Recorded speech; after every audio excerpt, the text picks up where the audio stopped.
Nama saya Syafira Azahra dan pada kesempatan kali ini saya ingin menyampaikan mengenai transparansi Bank Sentral. Bank Sentral yang transparan diartikan sebagai keberhasilan Bank Sentral dalam berkomunikasi dengan baik kepada publik. Ketika Bank Sentral memiliki transparansi dan komunikasi yang baik, maka akan mengurangi ketidakpastian tentang apa yang ingin dicapai.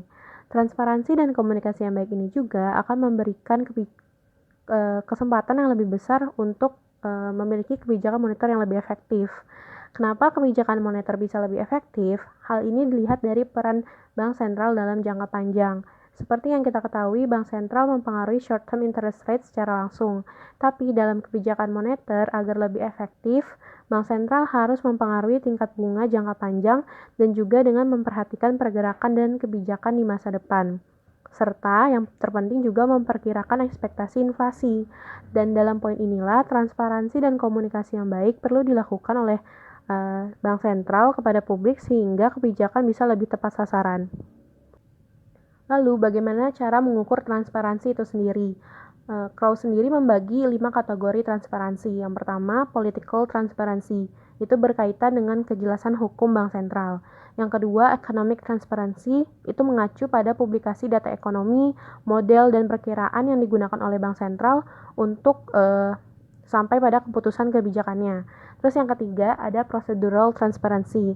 Itu berkaitan dengan komunikasi strategi kebijakan eksplisit serta informasi tentang proses pengambilan keputusan.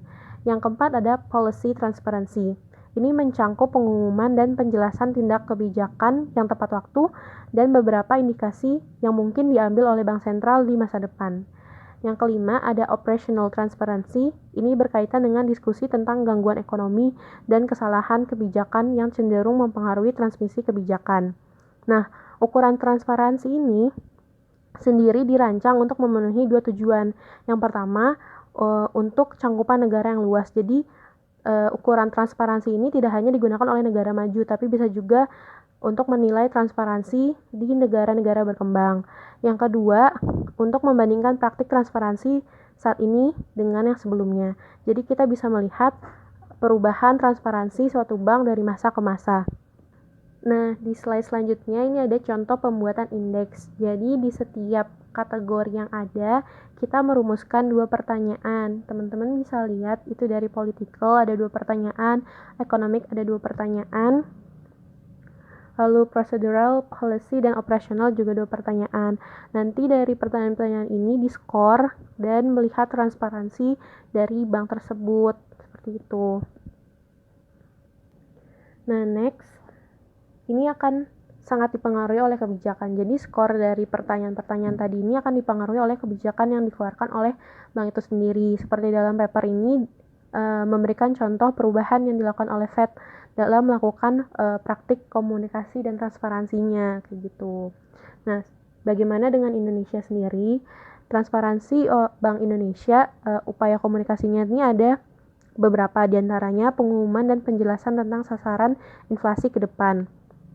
Yang kedua, analisis Bank Indonesia terhadap perekonomian. Yang ketiga, kerangka kerjanya. Yang keempat, langkah-langkah kebijakan moneter yang telah dan akan ditempuh. Terus ada jadwal rapat Dewan Gubernur dan hal-hal yang ditetapkan oleh Dewan Gubernur. Dan medianya sendiri yang bisa diakses oleh masyarakat dan publik secara luas. Yang dalam wujud publikasi ini ada 4. Pertama, tinjauan kebijakan moneter. Yang kedua, laporan perekonomian Indonesia. Yang ketiga, laporan triwulan DPR RI. Dan yang keempat, siaran pers kebijakan moneter. Dan ini semua bisa diakses teman-teman di website Bank Indonesia.